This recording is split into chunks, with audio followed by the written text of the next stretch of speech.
Warga antri berdesakan untuk mendapatkan bantuan sosial yang dibagi pemerintah sebesar Rp600.000 di depan pintu masuk kantor pos Jatilawang, Kabupaten Banyumas. Dana bantuan dicairkan melalui kantor pos di beberapa kecamatan.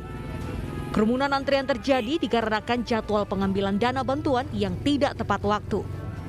Desakan nggak Bapak ini? Nggak tahu, udah waktunya Desa Bantar, tapi ini bukan Desa Bantar. Oh, desa lain. Harusnya jatahnya?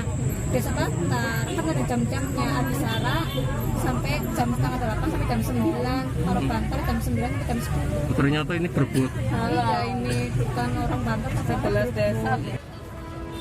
Meski warga senang bisa menerima bantuan, namun mereka kecewa karena tidak ada petugas yang mengatur alur penerimaan bansos. Warga berharap penyaluran ke depannya lebih memperhatikan kenyamanan dan protokol kesehatan. Dari Banyumas, Jawa Tengah, Saladin Ayubi, iNews melaporkan.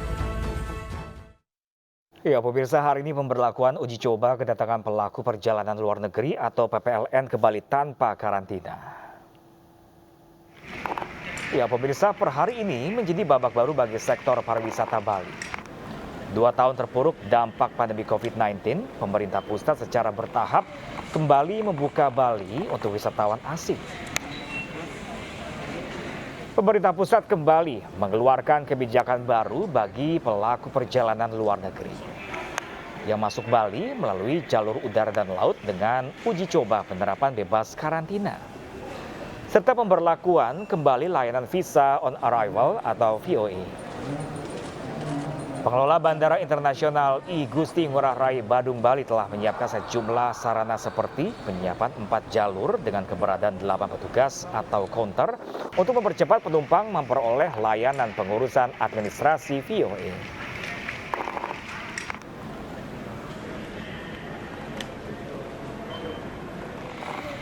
Lalu pemirsa, bagaimanakah kondisi di Bandara I Gusti Ngurah Rai Bali setelah pencabutan karantina untuk wisatawan asing? Langsung saja kita tanyakan kepada rekan kami, Dewi Umaryati. Halo, selamat siang rekan Dewi, bagaimana implementasi pelaksanaan PPLN tanpa karantina ini? Iya, Pram dan juga pemirsa, hari pertama pemberlakuan uji coba Bali bebas karantina saat ini untuk pelaku perjalanan luar negeri, belum banyak maskapai yang mengkonfirmasi untuk mendarat masuk ke Bali. Per hari ini saja hanya ada 2 maskapai, yakni dari rute Singapura Airlines yang membawa sekitar 220 penumpang yang telah mendarat tadi siang sekitar pukul 11.50 waktu Indonesia Tengah, dan nanti sore pada pukul 18.05 telah mengkonfirmasi Scoot Tiger Air yang akan mendarat di Bali. Dan untuk mengetahui seperti apa nantinya alur kedatangan wisatawan mancanegara ini setelah adanya penghapusan masa karantina serta pemberlakuan kembali Visa on Arrival, sudah bersama saya Humas Angkasa Pura Bandara I Gusti Ngurah Rai, Taufan Yudhistira. Selamat siang Pak Taufan, gimana terkait pemberlakuan masa karantina bebas masa karantina di Bali dan pemberlakuan Visa on Arrival di Bali terkait dengan adanya alur kedatangan? Oke, terima kasih. Yang pasti memang hari ini sudah diberlakukan untuk Visa on Arrival, dan yang kedua adalah hotel karantina. Nah, tentunya ini sangat berita yang sangat menggembirakan ya, karena memang ini dapat memicu peningkatan trafik penumpang maupun trafik pesawat. Nah, untuk Visa on Arrival itu kami sudah menyiapkan alur untuk Visa on Arrival dan juga untuk counternya. Terkait kesiapan kendaraan yang akan membawa wisatawan dari bandara menuju ke hotel yang memang sudah dipesan, siapa yang menyiapkan ini? Apakah bandara yang menyiapkan segala sesuatunya, dan siapa yang memastikan kalau wisatawan ini nantinya akan tiba di hotel yang dipesan dan tidak turun di tengah jalan, Pak? Nah, yang pasti kami dibantu oleh para stakeholder lainnya, yaitu tentunya kalau di bidang perhotelan itu dan transportasi itu ada Bali Tourism Board, dan tentunya juga dari Satuan Tugas Penanganan COVID-19 Provinsi. Nah, mereka lah yang akan membawa para penumpang ini menuju ke hotel yang telah dipesan. Dan mereka juga yang wajib untuk memastikan bahwa penumpang ini tidak turun di tengah jalan, tapi mereka ini langsung menuju hotel yang telah mereka pilih. Berapa lama waktu yang dibutuhkan Pak untuk sosialisasi terkait Bali bebas karantina ini dan pemberlakuan visa on arrival? Seperti diketahui bahwa tadi sejumlah wisatawan mengatakan bahwa mereka sudah memesan jauh hari biaya karantina selama 3 hari 2 malam dan visa yang digunakan masih menggunakan visa lama. Yang pasti informasi sudah kami siapkan, kebetulan juga dengan teman-teman media kami sudah menginformasikan. Nah, terkait dengan istilahnya akan meningkatkan jumlah penumpang dan juga pesawat, ini mungkin butuh waktu ya, karena memang peraturan ini kan baru beberapa hari ini kita terima ya. Tentunya paling tidak sekitar 2-3 hari atau bahkan mungkin seminggu, mungkin itu sudah mulai ada peningkatan. Selain bebas karantina dan pemberlakuan VOE, artinya syarat apa lagi yang harus dilakukan oleh wisatawan saat ini Pak dibandingkan dengan yang persyaratan sebelumnya? Ya, yang pasti persyaratan semuanya masih sama ya. Mereka wajib negatif PCR sebelum keberangkatan dan mereka wajib melakukan tes PCR di ketibaan. Kemudian mereka wajib mempunyai booking hotel minimal 4 hari 3 malam. Kemudian mereka juga harus mempunyai asuransi yang menanggung meng-cover COVID-19.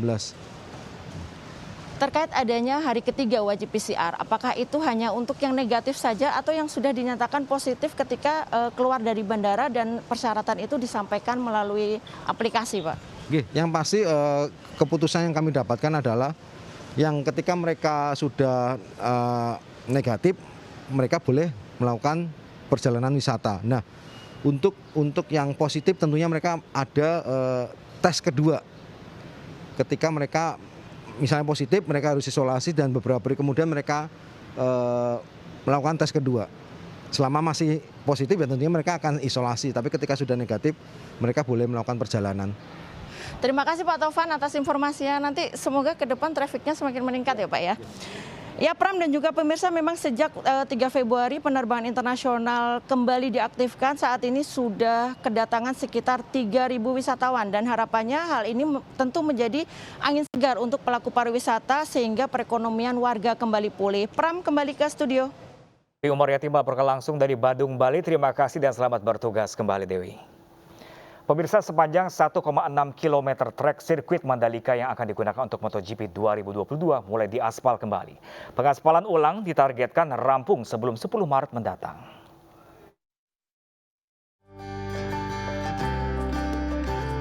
Trek sirkuit Mandalika sepanjang 1,6 km kini mulai diaspal ulang. Pengaspalan dimulai dari tikungan 16,5 atau antara tikungan 16 menuju tikungan 17.